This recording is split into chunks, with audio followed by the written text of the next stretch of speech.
וואו, מהמם, אנרגיה מדהימה, גלגל המזלות.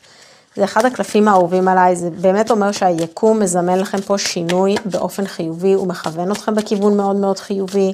בואו נראה לאן היקום מנסה לכוון אתכם, ואתכם, כי זה גם נשים גם גברים. בואו נראה. הבנתי. טוב, היקום דבר ראשון מנסה לכוון אתכם לכיוון של אושר וסיפוק רגשי.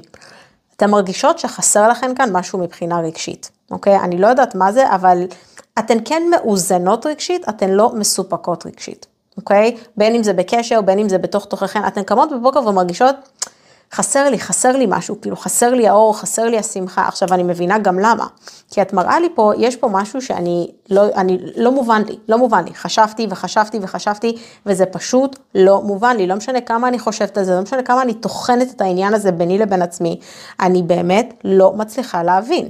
עכשיו יש פה משהו שנסתר ממך, אני כן אומר את זה, יש כאן משהו שנסתר ממך, והיקום בכוונה מסתיר את זה, את תגלי את זה בקרוב, אבל תצטרכי להיות סובלנית. אוקיי?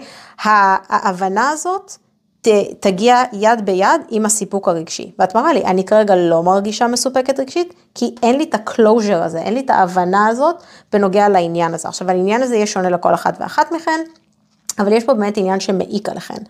אבל היקום אומר לי, תראי, ההבנה הזאת, התובנה תגיע אלייך, אין לך מה לחשוש, באמת, את גם, ברגע שיפול לך הסימון הזה, ואת תביני את מה שאת צריכה להבין, את תרגישי כאילו את ממש מכוונת בכיוון הכי נכון לך, אבל תהיי סובלנית. את יש לך ציר זמן בראש, את אומרת, תכנתי את זה כבר שבוע, תכנתי את זה שבועיים, איך אני לא מבינה, איך אין לי פה את ההבנה, מה נשגב מבינתי כאן? והיקום אומר, תמתיני. את מקציבה לי זמן, אני לא עובד לפי השעון שלך, היקום עובד לפי הזמן שלו, לפי הזמן של היקום. אז תהי סובלנית, אוקיי? היקום באמת בא ואומר, את לא יהיה לך את הסימן שאלה הזה לנצח, אבל את תצטרכי להיות סובלנית, כי זה לא יקרה מתי שאת רוצה שזה יקרה, וההבנה הזאת, הסימון גם לא ייפול לך מתי שאת מצפה שהוא ייפול. אז בנות, אם התחברתן לקריאה, כתבו כן למטה בתגובות, ואל תשכחו לצפות בתחזית למזל שלכם, בערוץ היוטיוב שלי, הלינק בביו.